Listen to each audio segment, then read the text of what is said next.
जय हिंद। आप सभी का फिर से स्वागत है फोर क्रिएटिव स्टडीज के एक नए एपिसोड में।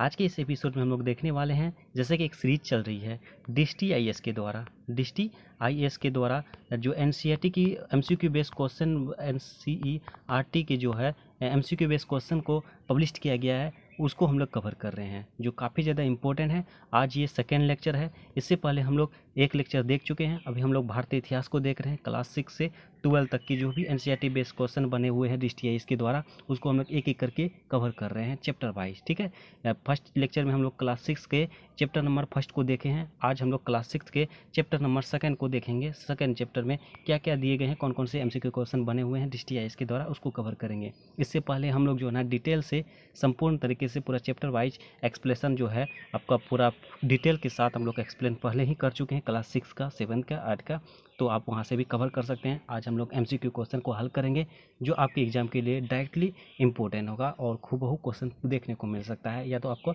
मिलता जुलता क्वेश्चन देखने को मिल सकता है। और आप सबों को पता होगा DST इसके बारे में। ठीक है, तो चलिए हम लोग स्टार्ट करते हैं आज के सेशन को। आज के सेशन में हम लोग यूनिट 2 चैप्टर नंबर सेकेंड में देखेंगे, क्लास 6 का। कहा जाता है, इसका नाम है आरंभिक मानव की खोज में। आरंभिक मानव की खोज में कौन कौन से क्वेश्चन बनाए गए हैं DST के द्वारा, उसको हम लोग कवर करते हैं। आज का पहला सवाल कहा जाता है, निम्नलिखित पुरास्थलों में से किस स्थान से मनुष्य के आखिर तक खाद्य संग्राहक होने के प्रमाण नहीं मिले हैं? आप ध्यान से पढ़ो, इसमें पूछा जा रहा है नहीं मिले हैं। इसमें से 3 में मिले हैं और 1 में नहीं मिले हैं। तो इस तरह से हम लोग को देखना है। ऑप्शन नंबर ए, भीमबेटका में, होंगसी में, चिरांद में और करनूल गुफाएं में। इसमें से जो है ना आपका 3 में मिले हैं, 1 में नहीं मिले हैं। मिले हैं कौन कौन से? भीमबेटका में मिले हैं, होंगसी में मिले हैं और करनूल गुफाएं में मिले हैं, और चिरांद में नहीं मिले हैं। इसलिए इसका सही जवाब हो जाएगा चिरांद। ठीक है, ऑप्शन नंबर सी इसका राइट आंसर हो जाएगा। चिरांद में आखिर तक खाद्य संग्राहक का प्रमाण नहीं मिले हैं। ओके, अब हम लोग एक्सप्लेन भी कर लेते हैं। इसमें कहा जाता है कि भीमबेटका, हुंसी और करनूल की गुफाओं से मनुष्य के आखिर तक खाद्य संग्रह होने का प्रमाण मिले हैं। ये तीनों पुरापाषाणिक स्थल हैं। देखिए, ये पुरापाषाणिक स्थल है। आगे इसके बारे में हम लोग क्वेश्चन भी कवर करेंगे। और जबकि चिरांद नवपाषाणिक पुरा स्थल है, ये भी ध्यान रखना है हमें, है ना। कहा जाता है भीमबेटका नर्मदा नदी के किनारे तथा होंगसी और करनूल गुफाएं तुंगभद्रा नदी के किनारे स्थित है। इसको भी हमें ध्यान रखना है कि भीमबेटका नर्मदा नदी कहाँ पे स्थित है, किस नदी के किनारे स्थित है? नर्मदा नदी के। और करनूल गुफाएं किस नदी के किनारे हैं? ये आपका तुंगभद्रा में है, और होंगसी भी तुंगभद्रा में है। ठीक है, और चिरांद जो है कौन से पाषाणिक पुरास्थल है? नवपाषाणिक। और ये तीनों भीमबेटका, होंगसी और करनूल, ये जो है पुरापाषाणिक काल के पुरास्थल हैं। ये सभी बातें ध्यान रखना है हमें। देखिए, एक क्वेश्चन के साथ साथ हम लोग कितने क्वेश्चन को कवर कर रहे हैं, है ना। यही है खासियत DST के। और नेक्स्ट क्वेश्चन में क्या कहा जाता है? क्वेश्चन नंबर सेकेंड में देखिए, निम्नलिखित पुरास्थलों में से कौन नवपाषाणिक पुरास्थल है? ध्यान रखना, नवपाषाणिक पुरास्थल के बारे में कहा जा रहा है। तो इसका देखिए, ऑप्शन ए है Mehrgarh, option B Burzahom, option C है आपका महागरा, कोल्डी हवा और दाओजली हेडिंग। इसका सही उत्तर आपको बताना है। कहा जाता है केवल 1 और 2, केवल 4 और 5, केवल 3, 4, 5, उसके बाद केवल 1, 2, 3, 4, 5 सभी। देखिए, पूरा नवपाषाणिक का पूरा स्थल कहा जाता है। ये सारे के सारे जो है ना नवपाषाणिक पूरा स्थल है। ठीक है, सारे के सारे जो है ना नवपाषाणिक पूरा स्थल है, सारे के सारे 1 से 5 तक। बुर्जुहोम हो गया, कुल्डी हवा हो गया, महागरा हो गया, दाओजली होल्डिंग हो गया, मेहरगढ़ हो गया, ये सारे के सारे क्या है? नवपाषाणिक पूरा स्थल हैं। इसको हमें ध्यान रखना है। उसी प्रकार नेक्स्ट क्वेश्चन में कहा जाता है, क्वेश्चन नंबर थर्ड में, पुरापाषाणिक पाषाण औजारों के निर्माण के संदर्भ में निम्नलिखित कथनों पर विचार करना है। पुरापाषाणिक और पाषाण औजार के बारे में बताना है। इसमें ऑप्शन ए है, पत्थर के इन औजारों को बनाए जाने का स्थान उद्योग स्थल कहलाता है। पत्थर के द्वारा जो है औजारों के बनाए जाने वाले को क्या कहा जाता है? उद्योग स्थल। उसी प्रकार नेक्स्ट ऑप्शन में कहा जाता है, पत्थर के इन औजारों के निर्माण में प्रयोग की जाने वाली तकनीक को दवाबशल्क तकनीक कहा जाता है। इसका सही देखिए, इसका कथन आपका कहा जाता है केवल 1, केवल 2, 1 और 2 दोनों, ना तो 1 ना तो 2। इसमें आपको देख लीजिए ऑप्शन इस तरह से हम एडजस्ट कर दिए हैं। इसका सही आंसर हो जाएगा 1 और 2, ये दोनों के दोनों सही है। देखिए, पत्थर के इन औजारों के बनाए जाने के स्थान को उद्योग स्थल कहते हैं, और इसके औजार के निर्माण के प्रयोग की जाने वाली तकनीक को जो है टेक्निकल को हम लोग दवाबशल तकनीक कहते हैं। ठीक है, ये दोनों के दोनों ऑप्शन इसका सही आंसर हो जाएगा, 1 और 2 दोनों। और व्याख्या से हम लोग इसकी समीक्षा करें तो कहा जाता है, उपयुक्त दोनों कथन सही है। पूरा पाषाण काल में पत्थर के औजार बनाने के स्थान को उद्योग स्थल कहते हैं। कभी कभी लोग इन स्थलों को अधिक से समय तक रहा करते थे। ठीक है, उसी प्रकार पाषाण उपकरण निर्माण हेतु 2 तकनीकों का प्रयोग होता है। पहली तकनीक में इसको पत्थर से पत्थर टकराना कहा जाता है। इसमें एक पत्थर को हाथ में पकड़कर दूसरे पत्थर से हथौड़ी की तरह चोट करके सल्क से निकाले जाते थे। उसी प्रकार दूसरी तकनीक है, इसको दबाव सल्क तकनीक भी कहा जाता है। इसमें क्रोड को एक स्थिर सतह पर टिका देते हैं और इस क्रोड पर हड्डी या पत्थर रखकर उस पर हथौड़ी नुमा पत्थर से सल्क निकाला करते थे, है ना। ये भी हो गया, इसको भी ध्यान रखना है। नेक्स्ट क्वेश्चन आपका हो जाएगा क्वेश्चन नंबर 4 में कहा जाता है निम्नलिखित में से राख के साक्ष्य किस पुरापाषाणिक स्थल से मिले हैं। राख के साक्ष्य जो है कहाँ से मिले हैं, कौन से पुरापाषाणिक स्थल से मिले हैं, इसको ध्यान रखना है। ऑप्शन नंबर ए भीमबेटका की गुफाएं, करनूल गुफाएं, कोल्डी हवा, हुंगसी। इसका सही अब जवाब हो जाएगा ऑप्शन नंबर बी, ठीक है, कुरनूल गुफाएं में मिला है। देखिए ये भी आपको ये क्वेश्चन से ध्यान रखना है, ये कहा क्या गया है पुरापाषाणिक काल, ये सारे के सारे तब इसका मतलब है पुरापाषाणिक काल हैं, इसको भी हमें ध्यान रख सकते हैं, है ना। एक क्वेश्चन से कितनी कवर हो रही है आप सबों को पता है। कहा जाता है पूरा, अगर आपको पूछे जाएंगे जैसे इससे पहले हम लोग नवपाषाणिक क्वेश्चन पूछा गया, अगर आपका पूछा जा सकते हैं निम्नलिखित में से कौन से पुरापाषाणिक स्थल है, इसको हमें ध्यान नहीं रखना है साक्ष्य के बारे में, ठीक है। तो इसमें आपका सारे के सारे हो जाएगा भीमबेटका की गुफाएं हो गया, करनूल गुफा हो गया, हुंगसी हो गया, कोल्डी हवा हो गई, ये सारे के सारे पुरापाषाणिक गुफा स्थल हैं, ठीक है। इसे हमें ध्यान रखना है। करनूल गुफा से राख के अवशेष मिले हैं, इससे स्पष्ट होता है कि पुरापाषाणिक आरंभिक लोग आग से परिचित थे। इससे भी आप ये भी क्वेश्चन बना सकते हैं कि आग का निर्माण जो है, आग का परिचित किस काल से था, पुरापाषाणिक काल से था, ठीक है। ये भी ध्यान रखना है, ये भी क्वेश्चन बने हैं, है ना। उसी प्रकार नेक्स्ट क्वेश्चन कहा जाता है क्वेश्चन नंबर 5 में मध्यपाषाण युग में जलवायु परिवर्तन से आए गए बदलावों के संदर्भ में निम्नलिखित कथनों पर विचार कीजिए। कहा जाता है बदलावों से तापमान में वृद्धि हुई और घास के मैदान विकसित होने लगे। उसी प्रकार ऑप्शन नंबर 2 में कहा जाता है इसी काल में मछली भोजन का महत्वपूर्ण स्रोत बनी और गेहूं, जौ और धान जैसे अनाज प्राकृतिक रूप में उगने लगे।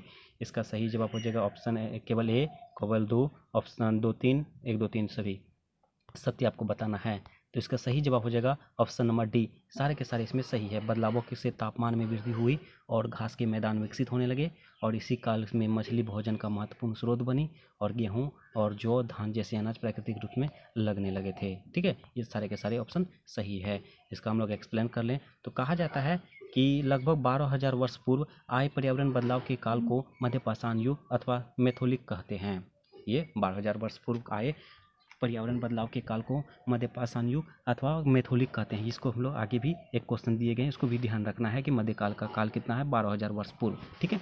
उसी प्रकार जाता है इस युग में जलवायु में आए बदलाव से जो तापमान वृद्धि हुई, इससे घास वाले मैदान लगने लगे। घास क्षेत्र बढ़ने से घास खाने वाले जीव भी बढ़े हैं, ठीक है।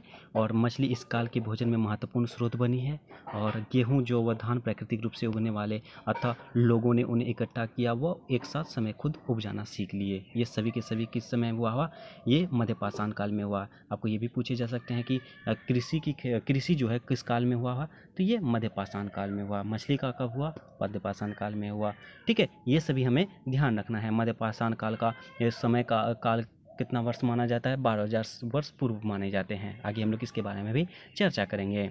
उसी प्रकार नेक्स्ट क्वेश्चन कहा जाता है क्वेश्चन नंबर 6 में, देखिए इसको ध्यान रखना है हमें। सिंपल क्वेश्चन है। कहा जाता है मानव सभ्यता के आरंभिक काल यानी प्राकृतिक काल को, प्रागैतिहासिक काल को सुविधानुसार 3 भागों में बांटा गया है। निम्नलिखित में से कौन सा उन तीनों में नहीं आता है। क्वेश्चन नंबर देखिए 6 में नहीं आता है, पूछा जा रहा है। ऑप्शन ए पुरापाषाण काल, मध्यपाषाण काल, नवपाषाण काल, महापाषाण काल। इसका सही जवाब आप सभी को पता होगा। इसमें जो ये सारे के सारे हैं और इसके ऑप्शन नंबर डी में जो है नहीं है, इसलिए इसका सही जवाब हो जाएगा ऑप्शन नंबर डी, क्योंकि इसमें नहीं वाला पूछा जा रहा है।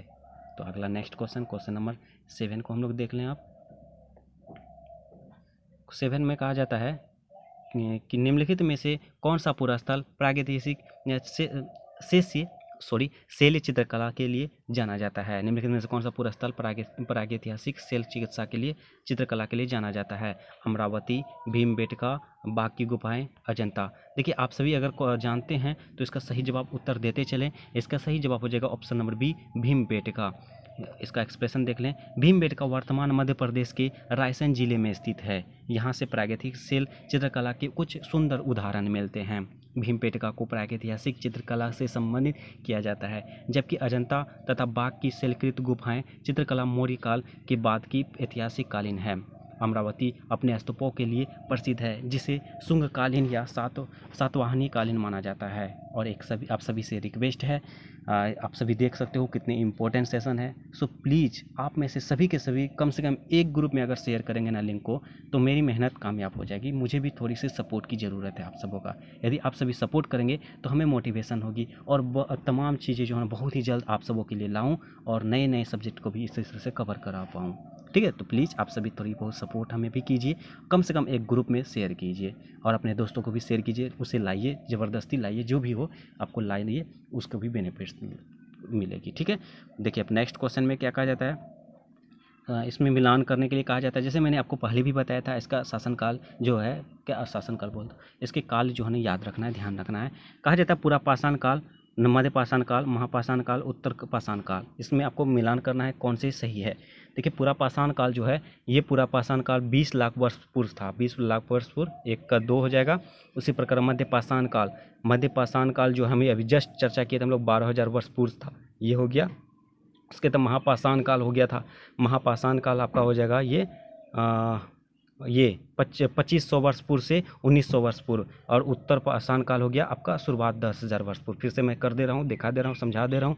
पूरा पाषाण काल था 20 लाख वर्ष पूर्व से 12,000 वर्ष पूर्व। उसी प्रकार पूरा पाषाण के बाद मध्य पाषाण काल आ गया, मध्य पाषाण काल 12,000 पूर्व से 10,000 वर्ष पूर्व। उसके बाद सी में आपका महापाषाण काल का हो जाएगा 2500 वर्ष पूर्व से 1900 वर्ष पूर्व। उसके उत्तर पाषाण काल का हो जाएगा शुरुआत 10,000 वर्ष पूर्व। ऑप्शन नंबर इसका देखिए हम लोग, एक का 2, 2 का 3, 3 का 4, उसके बाद डी का 4। इस तरह से हम लोग का ऑप्शन नंबर देखिए, हम लोग का ऑप्शन नंबर ए में ही मिल जा रहा है। ठीक है, तो इस तरह से ये भी हम लोग बता दिए हैं कि इसकी शुरुआत कहाँ से कब को होगा। निम्नलिखित पर विचार कीजिए, पूरा पाषाण काल, मध्य पाषाण काल, नव पाषाण काल, इसको ध्यान रखना है, तीनों के तीनों काल है।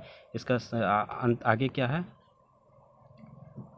सॉरी थोड़ा ब्लर आ गया है, कोई दिक्कत नहीं, मैं बोल दे रहा हूँ। उपयुक्त में से किन काल को औजार का माइक्रोलिथ अथवा लघु पाषाण कहते हैं। इसका सही जवाब है ऑप्शन बी। ऑप्शन बी में क्या था, नव पाषाण काल।